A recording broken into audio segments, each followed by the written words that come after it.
बिस्मिल्लाहिर्रहमानिर्रहीम। ये structural mechanics का हमारा पहला लेक्चर है। स्ट्रेस का टॉपिक हम इसमें डिस्कस करने जा रहे हैं जनरली कि जनरल स्टेट ऑफ स्ट्रेस क्या होता है, फिर उसका एक स्पेशल स्टेट प्लेन स्ट्रेस क्या होता है। स्ट्रेस से पहले आपको इंटरनल रिजल्टेंट लोडिंग समझनी है। मसलन अगर एक ये बॉडी है और उसके ऊपर ये F1, F2, F3, F4 कोई भी फोर्सेस लग रही हैं, कोई सिस्टम ऑफ फोर्सेस, और उसके अंदर आप बॉडी में कोई क्रॉस सेक्शनल प्लेन कंसिडर कर दें, कोई प्लेन कटिंग प्लेन कंसिडर कर दें, और उस कटिंग प्लेन के थ्रू आप एक सेगमेंट या अपर या लोअर सेगमेंट को, मसलन लोअर सेगमेंट के अपनी फ्री बॉडी डायग्राम ड्रॉ कर दिए। ये external forces F1, F2 as it is उस पर एक्ट करने वाली, और यहाँ पर जो सेक्शन एक्सपोज हो गया, जो एरिया को आपने कटिंग प्लेन के थ्रू एक्सपोज कर दिया, इस पे जो एक्ट करने वाली फोर्सेस हैं ये इंटरनल फोर्सेस हैं।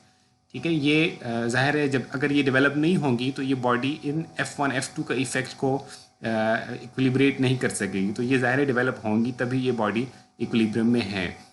बॉडी का ये जो लोअर सेगमेंट है ये इक्विलिब्रियम में है। अब ये जो इंटरनल लोडिंग डेवलप हो गई है, इस इंटरनल लोडिंग की क्या डिस्ट्रीब्यूशन बनती है इसकी तरफ हम बात नहीं कर रहे, लेकिन ज़ाहिर ये कुछ स्ट्रेसेस होंगी। ठीक, कुछ स्ट्रेसेस होंगी, ये आप बाद में पढ़ चुके हैं, ये पहले चूँकि पढ़ चुके हैं तो आपको पहले से पता है ये कुछ स्ट्रेसेस होंगी। अभी हम स्ट्रेस का वर्ड नहीं यूज़ कर रहे, लेकिन हम नहीं करना चाह रहे, लेकिन मैं कह रहा हूँ ये इंटरनल लोडिंग होगी, इंटरनल फोर्सेस और स्ट्रेसेस जिसको हम कहते हैं वही होंगी। अब वो जो लोडिंग्स इंटरनल डेवलप होंगी उनका अगर हम रिजल्टेंट्स ड्रॉ करें तो एक उसका सारी फोर्सेस का एक रिजल्टेंट और एक मोमेंट्स का रिजल्टेंट, हम इस तरह से रिजल्टेंट हम कह सकते हैं कि होगा, कोई ना कोई रिजल्टेंट होगा उन फोर्सेस का जिसको हमने FR से रिप्रेजेंट कर दिया, और उन मोमेंट्स का, उन फोर्सेस के साथ जो मोमेंट्स एसोसिएटेड होंगे उनको भी कोई ना कोई एक रिजल्टेंट होगा जिसको हमने MR नाट से रिप्रेजेंट कर दिया।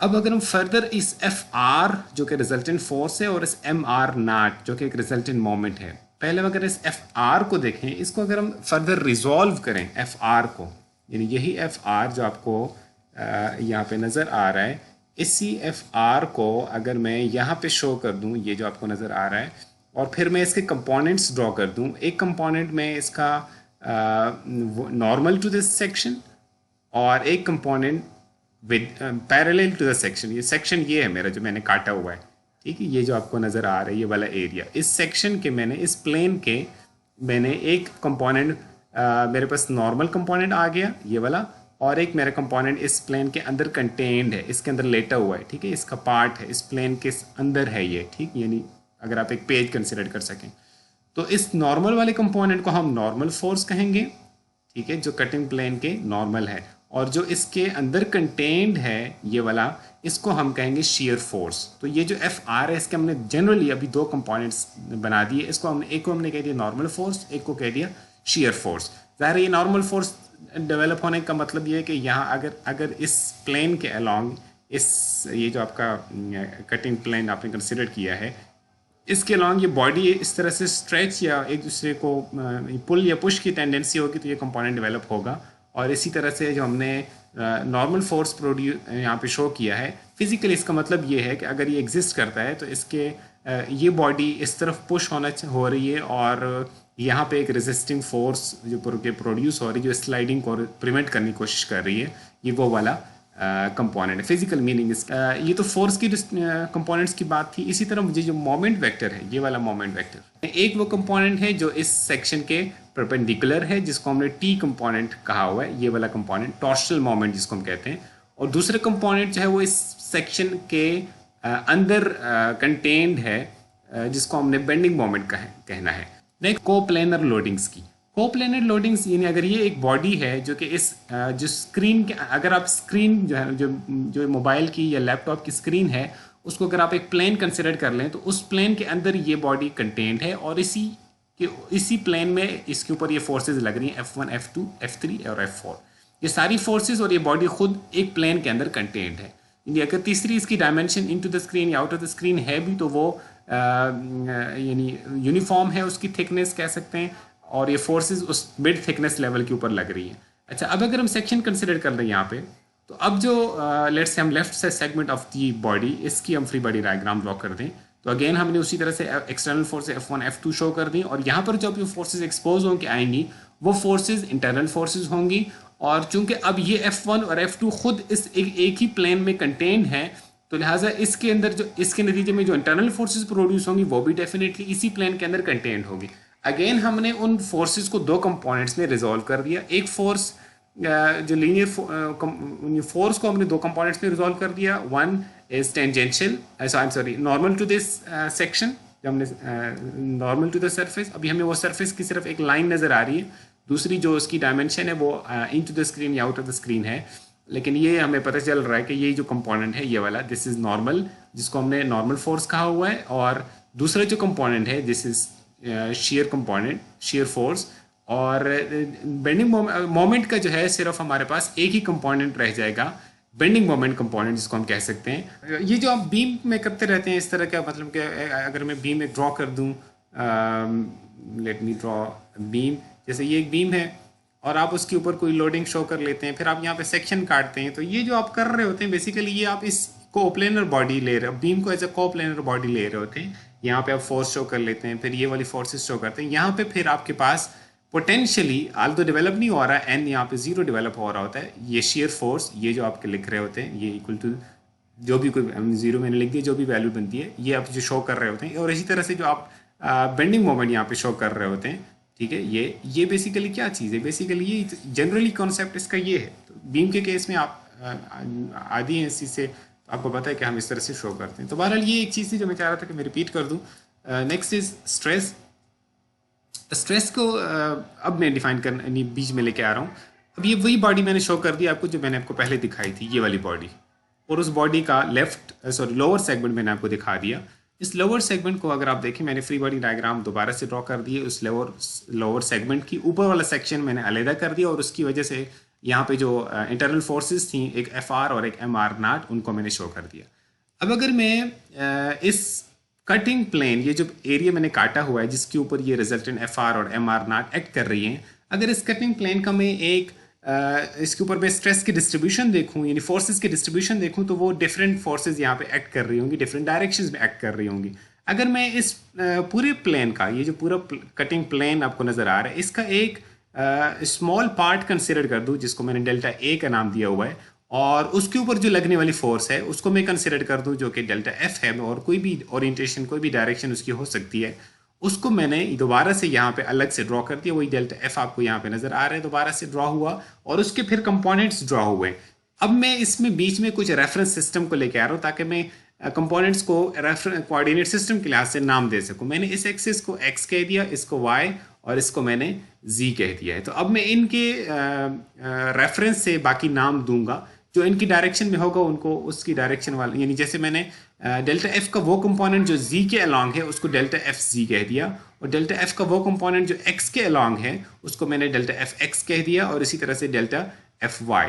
अब ये तीन कंपोनेंट्स बन गए इस फोर्स की, डेल्टा F की, delta delta FX, delta FY और डेल्टा FZ. इस वक्त जो मैंने कटिंग प्लेन कंसिडर किया हुआ है, ये वाला कटिंग प्लेन, ये नॉर्मल टू Z एक्सिस मैंने काटा हुआ है, यानी ये जो प्लेन है इसको मैं कह सकता हूँ Z प्लेन. तो इस Z प्लेन का एक छोटा सा ये पार्ट जिसको डेल्टा A मैंने कहा था, ये मैंने यहाँ पे कंसिडर किया था, और उसके ऊपर लगने वाली जो एक फोर्स थी डेल्टा F, वो मैंने अलग से शो की थी, और फिर उस डेल्टा F को मैंने डेल्टा FX, डेल्टा FY और डेल्टा FZ में रिजॉल्व कर दिया. अब अगर मैं यहाँ पे, तो मैं delta A approaching to zero in small area मैंने लिया था. इस रेशो को, लिमिटिंग जो रेशो है, इसको मैं कहूँगा सिग्मा ZZ या सिग्मा Z. पहला जो सब्सक्रिप्ट है ये बताएगा कि ये स्ट्रेस किस प्लेन पे एक्ट कर रहा है, इस केस में Z प्लेन पे एक्ट कर रहा है. सेकेंड सब्सक्रिप्ट हमें बताएगा कि ये किस डायरेक्शन में इसका वेक्टर जा रहा है. अब चूंकि दोनों ZZ हैं तो हम एक Z लिख देंगे, इससे मुराद यही होगा कि हम सिग्मा ZZ की बात कर रहे हैं ताकि नाम छोटा हो जाए, इसलिए हम सिग्मा Z कह रहे हैं सिर्फ इसको. अब ये सिग्मा, इसको हमने सिग्मा Z को डिफाइन कर दिया, ये नॉर्मल स्ट्रेस है अलोंग Z एक्सिस. इसी तरह से हम फर्दर कह सकते हैं टा ZX. टा ZX क्या चीज़ है, शेयर, यानी ये जो डेल्टा FX हमने ले लिया, ये component of delta F along X axis, जो कि चूंकि ये जो प्लेन है, ये वाला जो प्लेन, ये इसके अंदर ये X और Y एक्सिस इसके अंदर कंटेंट है, यानी इस डेल्टा FX और डेल्टा FY ये दोनों शेयर फोर्सेस हैं, शेयर फोर्स के कंपोनेंट्स हैं. अगर हम इसको डिवाइड कर देंगे by the same area delta A, तो हमें टा ZX मिल जाएगा. हम इसको टा ZX का नाम क्यों दे रहे हैं, इस Z हमें बता रहा है कि ये हमें उसी Z प्लेन के ऊपर कंसिडर की हुई हैं फोर्सेस, ये लगने वाला स्ट्रेस है. और सेकंड हमें X जो भी हमने लिखा हुआ है ये बता रहा है कि ये इसका जो स्ट्रेस फैक्टर है ये X के अलोंग है. ठीक है, ये इसी तरह से हम फर्दर डिफाइन कर सकते हैं टा जी वाई। टा जी वाई क्या होगा, डेल्टा एफ वाई, यही delta F Y divided by delta A, ठीक है, डिवाइडेड बाई डेल्टा ए।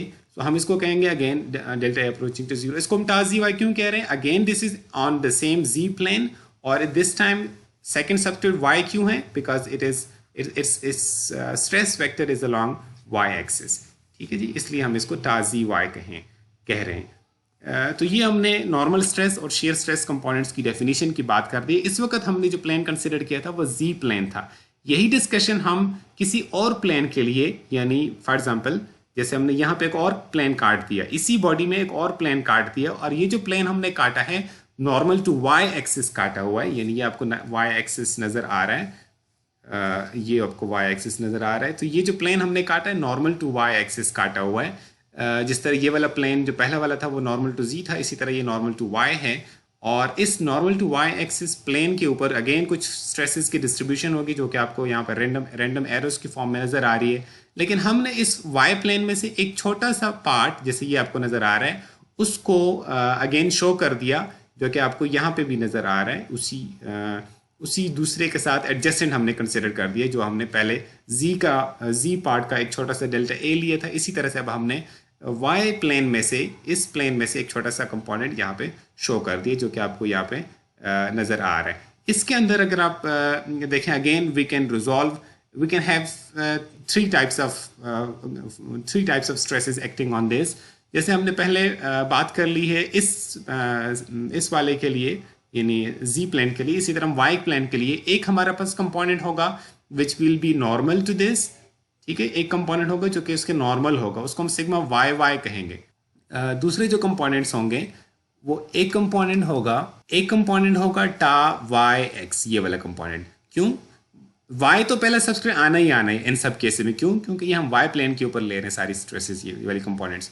ये टा वाई एक्स दूसरा कंपोनेंट, इसका एक्स क्यों लिखा हुआ है, because it is this vector is directed along x axis, ठीक है जी। और इसी तरह से एक और कंपोनेंट जो कि आपको ये वाला नजर आ रहा है वर्टिकल, ये जो एरो है ये वाला अपवर्ड, ये इसको टा वाई, यहाँ पे सॉरी लिखा हुआ नहीं, ये मैं लिख देता हूँ, टा वाई जी यहाँ पे नजर नहीं आ रहा, ये टा वाई जी है। वाई, ये जी जाहिर है इसी बता रहा है कि ये वाई प्लेन के ऊपर जी डायरेक्शन में एक्ट करने वाला शेयर स्ट्रेस कंपोनेंट है। तो इसी तरह से हम अगर ये हमने वाई प्लेन के ऊपर स्ट्रेसेस शो कर दिए, इसी तरह से हम एक्स प्लेन के ऊपर भी स्ट्रेसेस शो कर सकते हैं। अगर हम एक और प्लेन कंसिडर कर दें, जैसे अभी मैंने ये ड्रॉ कर दिया, ये वाला जो प्लेन है ये अब ये हमने एक्स प्लेन ले लिया। अब इस एक्स प्लेन के ऊपर अगेन इसका अगर एक कंपोनेंट, ये जो आपको नज़र आ रहा है, ये कंपोनेंट अगर मैं आपको यहाँ पे शो करके दिखा सकूँ, ये जो इसमें हमने अगेन एक छोटा सा कंपोनेंट इसमें से लिया, और इस छोटे से कंपोनेंट को यहाँ पे हमने शो कर दिया, यहाँ पे आपको वो नज़र आ रहा है, ठीक है जी। तो इसके ऊपर अगेन स्ट्रेसेस होंगे सिग्मा एक्स, या सिग्मा एक्स एक्सिस का पूरा नाम है, लेकिन हम इसको सिग्मा एक्स ही कहेंगे बारह। और फिर अगेन इसमें सब में देखिएगा पहला सब्सक्रिप्ट एक्स है, इसका भी एक्स, इसका भी पहला सब्सक्रिप्ट सबका एक्स है, इसलिए कि ये हम सारी स्ट्रेसेस वो वाली स्ट्रेसेस हैं, वो वाले स्ट्रेस कंपोनेंट्स हैं, स्ट्रेस कंपोनेंट जो एक्स प्लेन के ऊपर एक्ट कर रही हैं।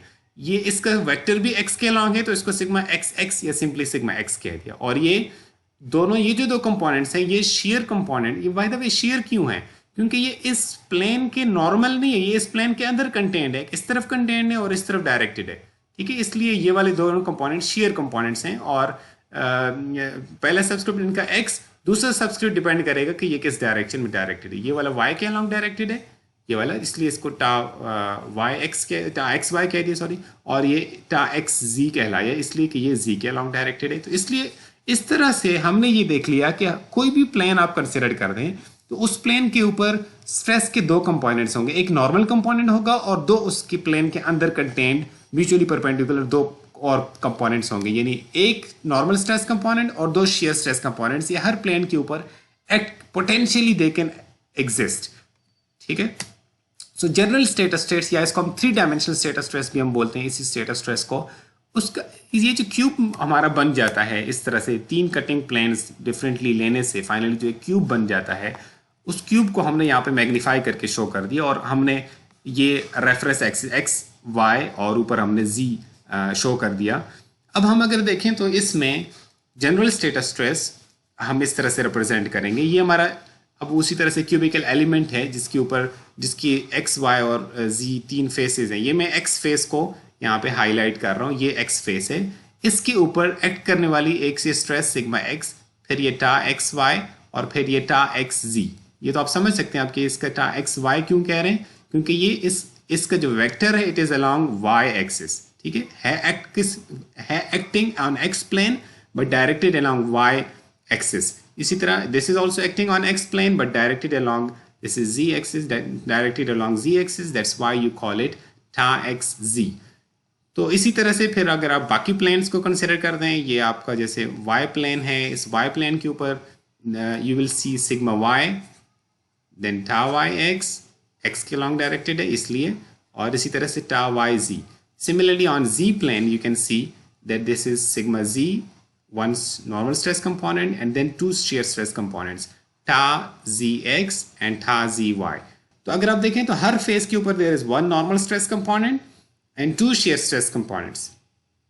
alright, so all faces, cube के कितने फेसेस होते हैं? 6 faces and each face has one normal stress component and two shear stress components। इसका मतलब है in total we have 6 normal stress components, 6 normal stress components और 12 shear stress components in total।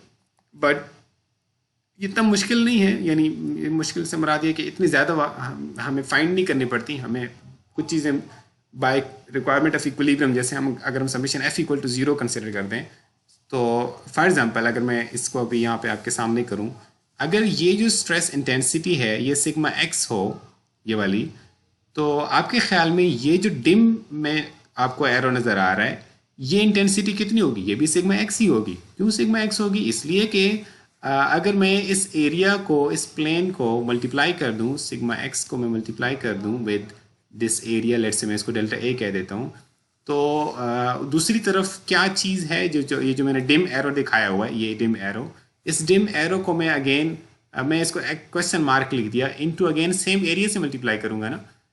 ठीक है, तो अगर मैं एक्स डायरेक्शन में इक्विलिब्रियम की बात करूं, तो जाहिर है ये जो क्वेश्चन मार्क है इसको भी सिग्मा एक्स ही होना पड़ेगा ना फॉर रिक्वायरमेंट ऑफ इक्विलिब्रियम। तो जाहिर सी बात है इसी तरह, ये तो बहुत सिंपल सी चीज़ है। इसी तरह से अगर मैं बात करूं ये इस सिग्मा वाई की, तो और ये जो डिम में मैंने दिखाना था इसको भी मैं सिग्मा वाई ही, ये इंटेंसिटी भी सिग्मा वाई ही होगी ना। इसी तरह अगर ये सिग्मा जी है और तो इसके जवाब में ये जो डिम कलर आपको नज़र आ रहा है ये भी सिग्मा जी ही होगा ना। तो हम एक शो करेंगे, दूसरे को लिखने की ज़रूरत नहीं होगी, वो भी बाइट हमें पता होगा कि ये भी ज़ाहिर है सिग्मा जी ही होगा ना बाय रिक्वायरमेंट ऑफ इक्विलिब्रियम। इसी तरह से अगर आप शेयर्स को देखें, तो अगर इसको आपने जैसे ये जो है जैसे ये टा वाई जी है ना, टा वाई जी, अब यहाँ पे जो स्ट्रेस कंपोनेंट मैंने शो किया हुआ है ये वाला, ये भी तो यही टा वाई जी है ना, यानी ये बस अपोजिट फेस के ऊपर में चला गया। ये वाई का ये वाला फेस है और वो दूसरा वाला फेस है, तो जाहिर है अब ये जैसे ये सिग्मा वाई ये वाला राइटवर्ड था तो वो वाला लेफ्टवर्ड हो गया। इसी तरह से अब अगर ये टा वाई जी अपवर्ड है तो ये टा वाई जी डायरेक्ट नीचे होगा, इसके डायरेक्ट, तो ये तो डायरेक्शन तो जाहिर है अपोजिट होगी ना। सो इसी तरह से आप इसको भी देख सकते हैं, जैसे ये टा वाई एक्स है तो ये भी टा वाई एक्स है। ठीक है, आप किसी एक को लिख दें तो इसका मतलब है कि दूसरा भी वही होगा। तो अगर जैसे हमने यहाँ पे इस फेस पे लिख दिया, इधर लिखा नहीं है, बस एरो ड्रॉ कर दिया, इसका मतलब ये है कि ये जो हमने एरो ड्रॉ किया ये इसके इक्वल ही है। ये हो ही नहीं सकता ना कि इसके इक्वल ना हो। This is requirement of equilibrium. अच्छा, इसका मतलब ये कि हमें कुछ चीज़ें सिंप्लीफाई हो जाएंगी। मसलन जैसे मैंने कह दिया कि bold is equal to dim. 6 हमने पहले बात की कि नॉर्मल 6 हर फेस के ऊपर एक नॉर्मल स्ट्रेस कंपोनेंट है और 2 शेयर स्ट्रेस कंपोनेंट्स, और टोटल चूंकि 6 हमारे पास फेसेस हैं क्यूब के, तो इन टोटल अगर हम काउंटिंग करें तो 6 नॉर्मल स्ट्रेस कंपोनेंट्स और 12 शेयर स्ट्रेस कंपोनेंट्स। लेकिन चूंकि इस सिंप्लीफिकेशन की वजह से considering equilibrium of forces 3 normal stress components हो जाएंगी, यानी जिनको जो कि हमें पता हो, तो बाकी 3 तो वैसे ही अपोजिट फेसेस वाली पता होंगी ना। जैसे अगर ये सिग्मा एक्स पता है तो अपोजिट जो सिग्मा अपोजिट जो एक्स फेस है वो भी सिग्मा एक्स ही होगा। लिहाजा हमें ये सिग्मा एक्स, ये सिग्मा वाई और ये सिग्मा जी ये पता होना चाहिए। 3 नॉर्मल स्ट्रेस कंपोनेंट्स, ये अगर हमें पता है तो हमें नॉर्मल स्ट्रेसेस की पूरी इंफॉर्मेशन इसका मतलब हमारे पास आ गई है। और इसी तरह से 6 शेयर स्ट्रेस कंपोनेंट्स कौन कौन सी जैसे आपको नज़र आ रही हैं, मसलन ये टा एक्स वाई, टा एक्स जी, इसी तरह टा वाई एक्स, टा वाई जी, इसी तरह इस फेस के ऊपर टा जी वाई और टा जी एक्स, ये 6 शेयर स्ट्रेस कंपोनेंट्स। ठीक है, बाकी जो इनके अपोजिट होंगी एरोज अपोजिट फेसेस के ऊपर होंगी, वो ज़ाहिर है जैसे पहले बात कर ली है कि जैसे अगर ये टा वाई एक्स है ये वाला एरो, तो ये जो एरो आपको डिम में नजर आ रहा है on the opposite face going in the opposite direction, this is also tau Y X. ठीक है, so what you need to know is 3 normal stress components and 6 shear stress components. ठीक है जी, यहाँ तक ये बात क्लियर होनी चाहिए। Now, there is something else, some more simplification, some more relief. Why? Because some shear stress components are just friends to each other. What does it mean? If one exists, the other also always exists. Let's see, what does it mean? Magnitude, ये जो friends हैं shear stress components, कुछ जो आपस में दोस्त हैं, ये दोनों दोस्त इक्वल मैग्नीट्यूड के होते हैं। कहाँ पे ये कहाँ पे एक्ट करते हैं, कहाँ पे ये रहते हैं? They live on adjacent planes, they act on adjacent planes, not opposite. Adjacent planes क्या होते हैं, मैं अगले फिगर में आपको बताता हूँ। डायरेक्शन इनकी क्या होगी वो मैं आपको बताता हूँ, इट डिपेंड्स। इनका नाम है कॉम्प्लीमेंट्री शेयर स्ट्रेसेस। ये जो फ्रेंड्स हैं shear stress components, those are, ये बेसिकली एक जोड़ा होगा कॉम्प्लीमेंट्री शेयर स्ट्रेसेस का। कॉम्प्लीमेंट्री शेयर स्ट्रेसेस क्या चीज़ें हैं, और मैं जो बात कर रहा था कि ये अपोजिट फेसेस के ऊपर लाई करती हैं और ये इक्वल होती है मैग्नीट्यूड में, ये मैं आपको थोड़ा समझाना चाह रहा हूँ। मसलन ठीक है, ये टा वाई जी है और ये किस प्लेन पे एक्ट कर रहा है, इस वाई प्लेन के ऊपर। इसका एडजेसेंट जो प्लेन है वो ये वाला प्लेन है। अपोजिट तो ये वाला होता है ना, ये वाला। मैं अपोजिट की नहीं बात कर रहा, एडजेसेंट की बात कर रहा हूँ। आप कह सकते हैं कि इस प्लेन का ये भी तो एडजेसेंट प्लेन था, मैं उसकी तरफ आऊँगा, लेकिन अभी इस वक्त मैं बात कर रहा हूँ इस टा वाई जी, इस वाई प्लेन का और इस जी प्लेन के साथ जो इसका प्लेन एडजेसेंट है। यानी मैं इस वक्त इसका इसकी ताल्लुक बात कर रहा हूँ इसके साथ, ठीक है, जी के साथ। इसकी तरफ मैं आता हूँ कि इसके साथ भी है ताल्लुक, ठीक है। तो ये टा वाई जी है ये कंपोनेंट, तो इसका जो कॉम्प्लीमेंट्री शेयर स्ट्रेस है वो इसके एडजेसेंट प्लेन जी प्लेन के ऊपर एक्ट करेगा, और ये है टा जी वाई, ये इसका, ये दोनों टा वाई जी, ठीक है, ये टा वाई जी और ये tau Z Y, they are complementary shear stresses. अभी जो मैंने इनकी प्रॉपर्टीज डिस्कस कर दी हैं, they are equal in magnitude, they act on adjacent planes and their direction depends. उसकी तरफ मैं बाद में आऊँगा, ठीक है जी। सो ये मैं लिख सकता हूँ यहाँ पे, टा वाई जी इक्वल टू टा जी वाई। इसका प्रूफ हम लाइव क्लास में किसी टाइम डिस्कस कर लेंगे, इतना मुश्किल प्रूफ नहीं है, बट ये भी इक्विलिब्रियम रिक्वायरमेंट से प्रूफ किया जा सकता है कि ये इक्वल होंगी। एक तो हमने ये इक्वल प्रूफ कर दिए, हमने कहा कि ये इक्वल है, प्रूफ हम बाद में कर लेंगे। इनको हमने आइडेंटिफाई कर दिया। इसी तरह से इस वाई प्लेन के साथ ये वाला जो एक्स प्लेन है ये भी इसके साथ एडजेसेंट है, बिल्कुल सही कह रहे हैं। ये भी इसका मतलब है यहाँ भी कोई कॉम्प्लीमेंट्री शेयर स्ट्रेसेस का कोई जोड़ा निकलेगा। वो कौन सा जोड़ा है? ये टा वाई एक्स और टा एक्स वाई। यानी सादा अल्फाज में शेयर स्ट्रेस के इनको अगर आप इन ऑर्डर को चेंज कर दें तो इससे जो कंपोनेंट बनेगा ये कॉम्प्लीमेंट्री होंगे। यानी मसलन टा एक्स वाई है तो ये टा वाई एक्स इसका कॉम्प्लीमेंट्री शेयर स्ट्रेस कंपोनेंट बनेगा। इसी तरह से आप कहेंगे इस x का और इस z का ये भी तो एडजेसेंट प्लेन्स हैं, बिल्कुल ये भी एडजेसेंट प्लेन्स हैं। तो टा एक्स जी ये वाला कंपोनेंट टा एक्स जी और ये टा एक्स जी का जो कॉम्प्लीमेंट्री है टा जी एक्स, ये बस आपने एक्स जी को जी एक्स, ठीक है, ये जो है कॉम्प्लीमेंट्री शेयर स्ट्रेसेस हैं। ये इक्वल होती हैं जब एक एग्जिस्ट करता है दूसरा लाजमी एग्जिस्ट करता है, और मैं इनकी प्रूफ को लाइव क्लास के अंदर डिस्कस कर लूँगा। सो ये हमने कॉम्प्लीमेंट्री शेयर स्ट्रेसेस की बात कर ली। अब अगर हमें ये भी पता चल गया, इससे पहले हमने बात की थी, अगर मैं आपको दिखा सकूँ, पहले हमने बात की थी कि हमें 3 नॉर्मल स्ट्रेस कंपोनेंट्स और 6 शेयर स्ट्रेस कंपोनेंट्स पता होने चाहिए। अब हमें शेयर स्ट्रेस के बारे में एक और इन्फॉर्मेशन पता चल गई कि ये जो 6 हैं ये बेसिकली दो के कॉम्प्लीमेंट्री शेयर स्ट्रेसेस हैं। यानी अगर इनमें से 3 पता चल जाएं तो रिमेनिंग 3 हमें by knowing that they are complementary हमें पता चल जाएंगी। ओके, सो इससे मतलब ये पहले हमने बात की थी। अब फर्दर सिंप्लीफाई क्या कर दिया हमने कहा 3 normal stress components and just 3 shear stress component. यानी जाहिर है अगर ये टोटल 6 हैं और उनमें से जोड़ा नहीं, ये नहीं कि आप एक्स वाई और वाई एक्स मालूम करते हैं आप क्या मुझे 2 पता चल गया, और एक टा एक्स जी मालूम करते हो क्या मुझे बस 3 पता चल गया, तो लिहाजा आप जो ऐसे 3 फाइंड कर दें जो ये जो 3 शेयर स्ट्रेस कंपोनेंट्स हैं ये कॉम्प्लीमेंट्री नहीं है, यानी मसलन टा एक्स वाई, टा एक्स जी और टा वाई जी, जिनमें कोई भी एक दूसरे कॉम्प्लीमेंट्री ना हो। अगर ये आपको मालूम हो जाए तो बाकी चूंकि आपको पता है कि इनके अंदर कॉम्प्लीमेंट्री एग्जिस्ट करते हैं, तो टा एक्स वाई वही होगा जो टा वाई एक्स है, यानी इसी तरह से आपको मालूम हो जाएगा। यानी 3 पता चल जाए, 3 शेयर स्ट्रेस कंपोनेंट्स अगर आपको पता चल जाए और वो तीनों कोई भी आपस में कॉम्प्लीमेंट्री ना हो, तो आपको पूरा स्टेट ऑफ स्ट्रेस पता चल जाएगा। अब हम स्टेट ऑफ प्लेन स्ट्रेस की बात करते हैं, ये आखिरी स्लाइड है मेरी। तो जनरल स्टेट ऑफ स्ट्रेस में हमने कहा था on each plane we have 1 normal stress components and 2 shear stress components. बाकी डिटेल हमने डिस्कस कर दी कि उनमें कुछ दोस्तियां हैं, तो because of that we can once we know some of them we know the rest because of their friendship. So ये हमारा जनरल स्टेटस, इसको हम 3D स्टेटस स्ट्रेस भी कहते हैं। प्लेन स्ट्रेस क्या चीज़ है? प्लेन स्ट्रेस इसी की एक स्पेशल स्टेटस स्ट्रेस है। कौन सा? आपको इसमें क्या डिफरेंस नजर आ रहा है? इसमें जितने भी वेक्टर्स अलोंग जी हैं वो सारे खत्म हो गए इस फिगर में। ये वही क्यूब है जो यहाँ पे ड्रॉ हुआ था, लेकिन एक चीज मैंने कर दी कि जो भी वेक्टर अलोंग जी था उसको मैंने खत्म कर दिया। मसलन सिग्मा जी, ये पूरा नाम सिग्मा जी, यानी जिसका सेकंड सब्स्टिट्यूट जी आ रहा था वो सारे वेक्टर्स मैंने उड़ा दिए। सिग्मा वाई और यहाँ मैं लिख रहा हूँ सिग्मा जी। ठीक है, अब मैं लिखता हूँ टा एक्स वाई, टा एक्स जी। ठीक है, अब मैं लिखता हूँ फिर टा वाई एक्स, टा वाई जी, और अब मैं यहाँ लिखता हूँ टा जी एक्स और टा जी वाई और सिग्मा जी।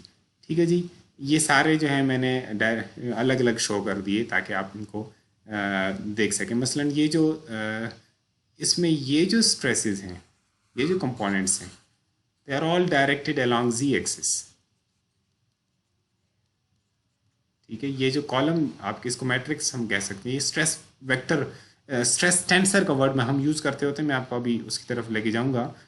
ये डायरेक्टेड अलोंग जी हैं सारे। ठीक है, दिए वाले डायरेक्ट, यानी इसको अगर मैं हेडिंग डालना चाहूँ तो ये अलोंग जी डायरेक्टेड है, ये वाई के अलोंग, और ये सारे एक्स के अलोंग डायरेक्टेड है। ठीक है, और अगर मैं इनके रोज को नाम देना चाहूँ तो मैं कह सकता हूँ कि ये सारे एक्स प्लेन के ऊपर एक्ट करते हैं, ये वाई प्लेन पे एक्ट करने वाले हैं। इसी तरह से ये वाली जो रो है, this is all consisting of stress components acting on Z plane. ठीक है, अब मैं लिख नहीं रहा, यहाँ पे जगह थोड़ी कम है। ठीक है, सो ये बेसिकली आप कहते हैं कि टोटल, हम कहते हैं जी स्ट्रेस जो हमारा वेक्टर है, स्ट्रेस कंपोनेंट, ये स्ट्रेस वेक्टर नहीं, सॉरी स्ट्रेस टेंसर हम इसको बोलेंगे।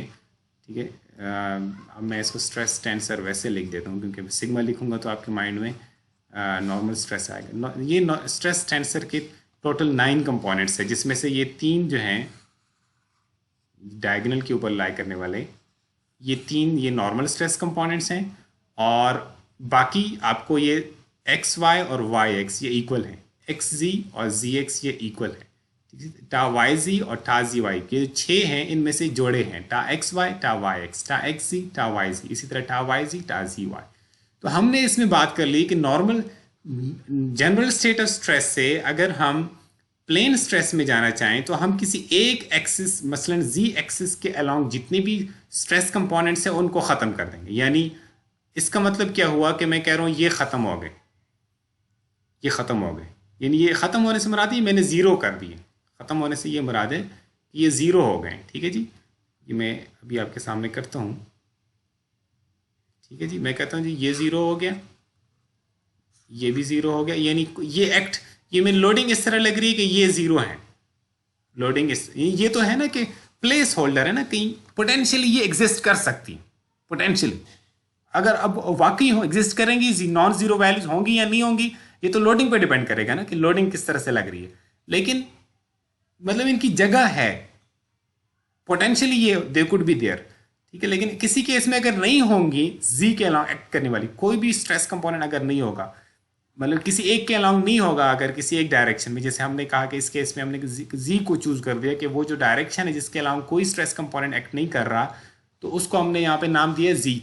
ठीक है, आमतौर पर जब हम प्लेन स्ट्रेस की बात करते हैं तो हम चूंकि एक्स और वाई में ज़्यादा कंफर्टेबल रहते हैं तो हम इसलिए कहते हैं जी बस ये हम जल्दी से कह देते हैं कि ये प्लेन स्ट्रेस जो है ना एक्स वाई प्लेन में हम ड्रॉ कर लेते हैं, क्योंकि जब हमें एक प्लेन रखना हो तो आपको पता है हम एक्स वाई में ज़्यादा कंफर्टेबल है। तो ये बस जी की हमारे बनती इतनी शायद ना हो, मतलब हम इसमें कंफर्टेबल शायद फील नहीं करते, तो हम जो नहीं होता ना उसको हम कहते हैं ये जी था जो नहीं है। ठीक है, सो हमने अपनी तरफ से एक आसानी निकाली हुई कि हम प्लेन स्ट्रेस की जब भी बात करते हैं तो आप भी माइंड में एक्स वाई को ही ले आते हैं, तो मैं भी इसमें आपके साथ एग्री कर रहा हूँ कि चलो let's go ahead with X Y. ठीक है जी, यानी जी प्लेन हमारा वो वर्टिकल वाला, जी एक्स हमारा वो वर्टिकल वाला था, और इसमें कोई भी आपको जो वेक्टर नजर आ रहा है इस कंपोनेंट्स ऑफ स्ट्रेस जो यहाँ पे आपको नजर आ रहे हैं इनमें कोई भी वेक्टर अलोंग जी डायरेक्टेड नहीं है, सारे वेक्टर्स अलोंग इधर एक्स अलोंग वाई। इसका मतलब है कि ये वो सारे वेक्टर्स हैं जो एक्स और वाई के अंदर डायरेक्टेड हैं। मैं किस चीज़ की बात कर रहा हूँ,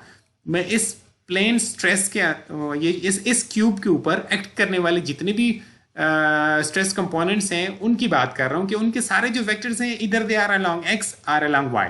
तो ये जो एक्स वाई प्लेन बन जाएगा इसके अंदर हम इसको रिजॉल्व कर सकते हैं। यानी इन ऑल, अगर मैं सिंपली लिखना चाहूँ हम कह सकते हैं all in case of plane stress all components of stress are in just one plane, और हम अपने आसानी में एक्स वाई प्लेन हम इसको कह दिया करेंगे।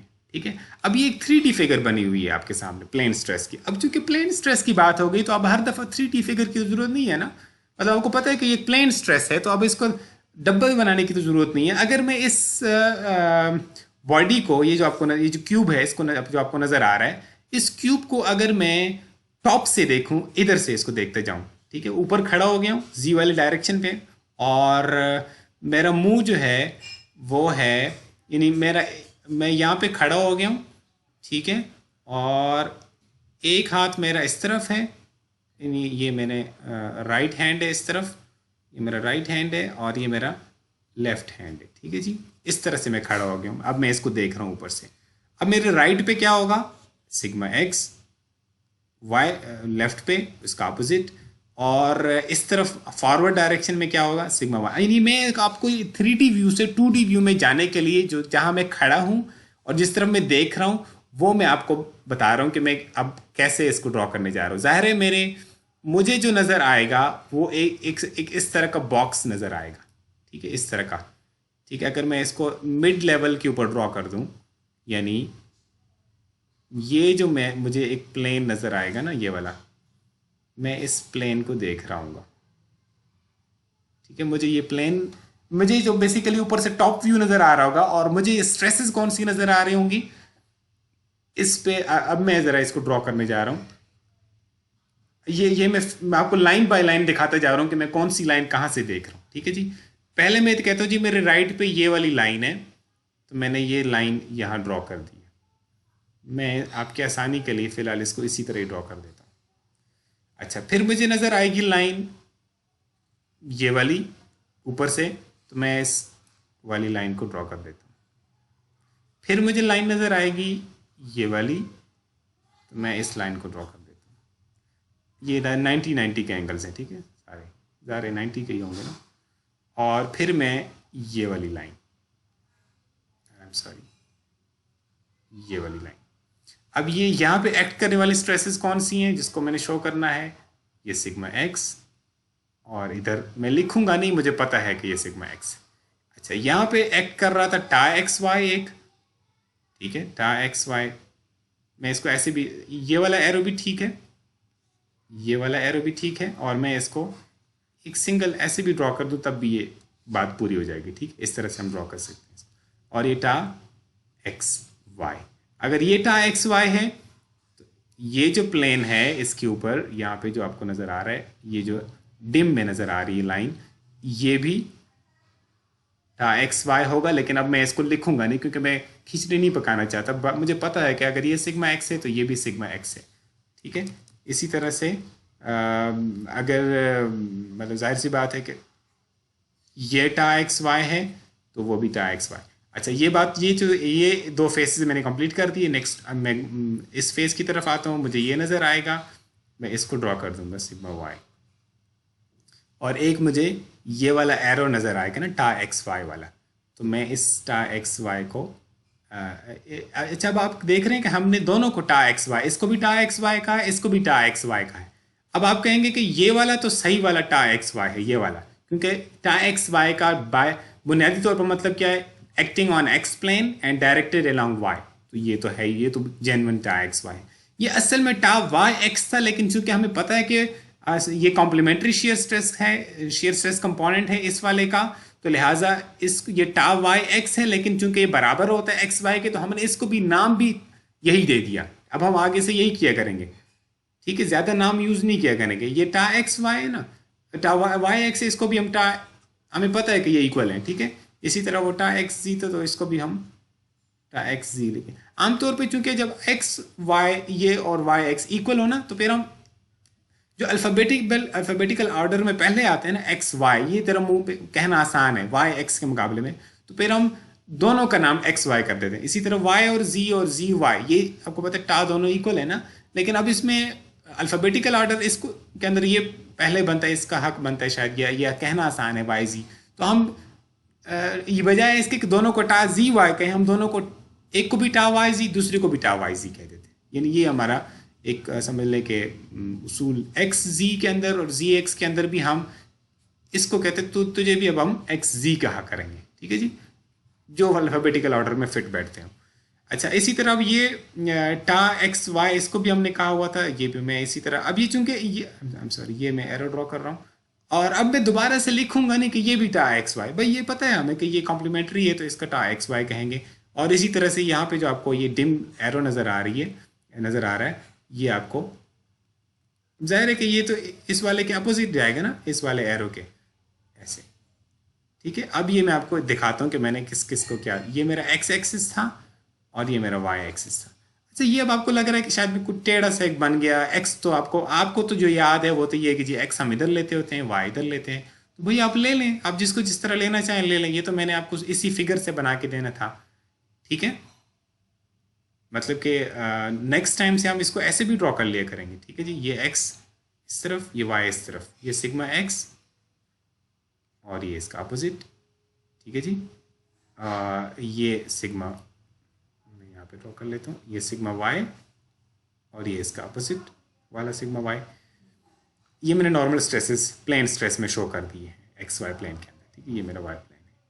अच्छा, अब उसके बाद मैंने शो करना है टा एक्स वाई को, ये अब इसकी तरफ मैं आऊँगा कि पॉजिटिव किसको कहना है, नेगेटिव किसको कहना है, ठीक है। ये टा एक्स वाई, मतलब कि ये इसका एक नाम है टा एक्स वाई। वैसे ये डाउनवर्ड भी डायरेक्टेड होता तब भी हम इसका नाम यही रखते टा एक्स वाई, ठीक है, लेकिन इसकी सेंस फिर और हो जाती है। लेकिन बहरहाल अभी फिलहाल हम इसको पॉजिटिव डायरेक्शन में ड्रॉ कर, अगर ये अपवर्ड है तो ये डाउनवर्ड।